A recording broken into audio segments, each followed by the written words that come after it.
Imagine buying a brand new Mercedes with that fresh leather smell straight from the factory, its elegant lights shining. When you go to register it in your country, the government tells you, that car is banned here. Sounds absurd, right? Well, that's what happens in China, and not just with 1 or 2 models. More than 500 cars were banned in a single decision. But the most shocking thing isn't the number, it's the names that show up on that list. Luxury models, domestic brands, affordable cars, popular versions that would sell like hotcakes anywhere else. In China, they're banned. China isn't messing around. In recent years, it has launched an environmental crackdown that has put both foreign and domestic brands on the ropes. And the most curious thing is that, in this process, not even Chinese-made cars were spared. So in this video, we're going to talk about 5 cars you probably know and that you could never legally drive in China. Some are so popular that you've probably seen them on the street today. And others are going to surprise you as much as an unexpected movie ending. But before we start, ask yourself this question. How eco-friendly is the car you drive today? Because after seeing what China is doing, you might look at your car differently. Get ready, because this isn't just any top 5 list. It's a journey into the heart of a country that decided to take the wheel of change, even if that means destroying part of its own automotive industry. When you think of bans, you usually picture old, polluting, rusty, or just plain unsafe cars. The last thing you'd expect to find on a blacklist is a Mercedes-Benz. But China doesn't care about status, fame, or German prestige. The Mercedes-Benz E-Class was one of the cars banned by the Chinese government in its crusade against pollution. And we're not talking about just any car. This luxury sedan is considered a symbol of success, comfort, and elegance, especially in Asia, where European brands are directly associated with power. So what happened? The answer comes down to 2 words: energy efficiency.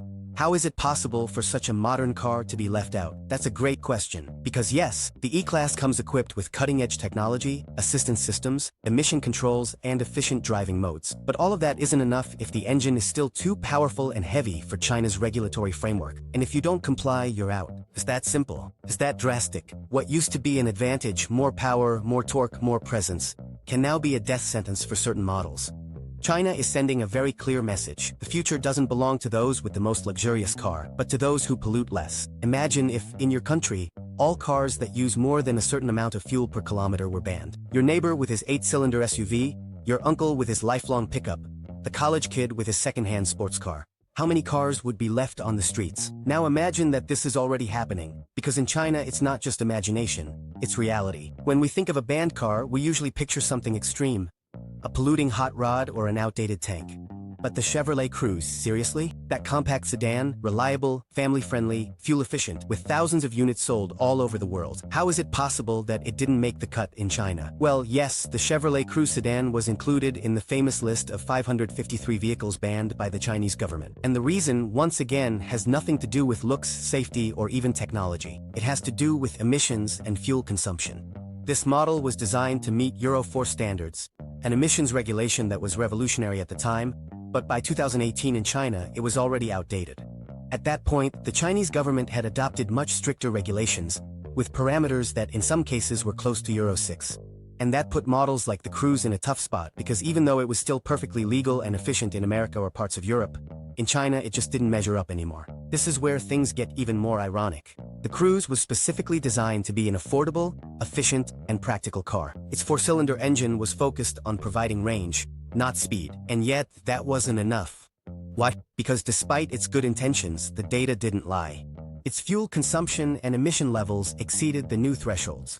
And in China, if you don't meet the standards, they'll just legally shut your engine down. The Cruze isn't an isolated case. It's just one more example of the radical change that China is driving. A change that doesn't just affect foreign manufacturers, but the entire philosophy behind how we design, buy, and understand cars. The message is clear. It's not enough to be cheap, it's not enough to be functional. Now you also have to be responsible. Few things are more striking than seeing a country turn its back on its own children. And that was, essentially, what China did when it banned 2 of its most popular models, the Chery QQ and the Geely Grand X7. Because it's not just about numbers.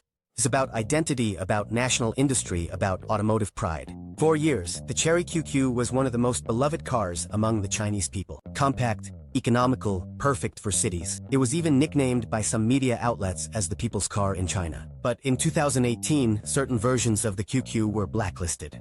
Why? Because they didn't meet the new energy efficiency and emission standards. And yes, it sounds contradictory. How can one of the smallest and simplest cars be considered inefficient? The answer lies in the engine technology. Many QQs used old engines, without optimized injection systems or modern catalytic converters. And even though they used little fuel in absolute terms, their ratio of weight, power, and emissions was inefficient. At that time, China wasn't just targeting the cars that polluted the most in absolute terms, but also those that weren't making the most efficient use of every drop of fuel. The Geely Emgrand X7 was the pride of one of the most ambitious Chinese brands. A comfortable sedan, with good design, competitively priced, and seen as a promising contender against foreign brands. But it was also banned. Its older versions didn't meet the energy efficiency standards required by China, nor did they comply with the limits on pollutant emissions. There was no room for nationalism here. The government's message was relentless. If it pollutes more than it should, it's banned, no matter where it's from, even if we make it ourselves. What do an Audi A6, a BMW 5 Series Li, and a Volkswagen Tiguan have in common? Besides being admired, coveted cars that have sold millions, all of them were banned in China. And not because they're unsafe or have mechanical issues, but for something much simpler, yet also more uncomfortable. They pollute more than China is willing to tolerate. The Audi A6, in some of its versions, was one of the first high-end models to fall under the regulator's hammer. The same thing happened with the Audi Q3 and the A3 sedan, which were also flagged for fuel consumption and emissions levels above the new limits. And here's the ironic part. Many of these cars came equipped with fuel-saving technology, but that was no longer enough. Chinese authorities weren't just measuring how much a car's engine polluted, but also how efficient it was compared to what it should be in that category.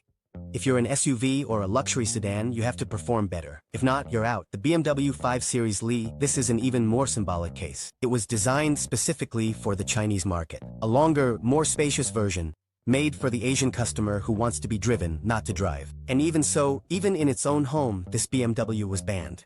The engine, the extra weight, and certain models without updated adjustments didn't meet the energy efficiency targets and, as a result, were added to the blacklist.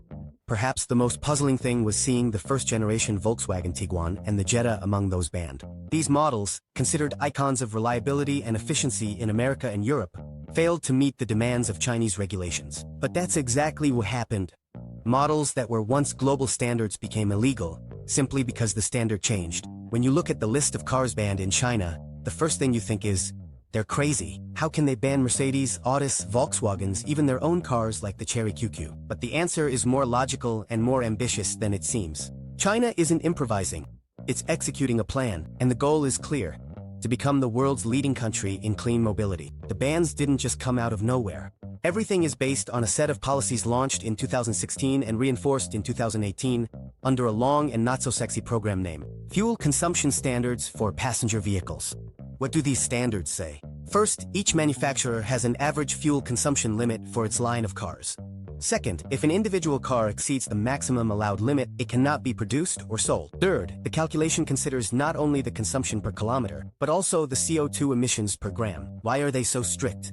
For several reasons, and none of them are minor. First, as the air in Chinese cities was unbreathable. Second, as they want to be independent from oil. Third, because they want to dominate the future. Yes, it's that straightforward. China doesn't want to follow the industry, it wants to lead it. And that means making tough decisions, even if it means banning legendary brands or sacrificing their own models. And why does this affect the world? Because manufacturers don't design a different car for each country. If China, the largest market on the planet, imposes certain rules, brands are forced to adapt. And that means the cars we drive in America or Europe will also be affected.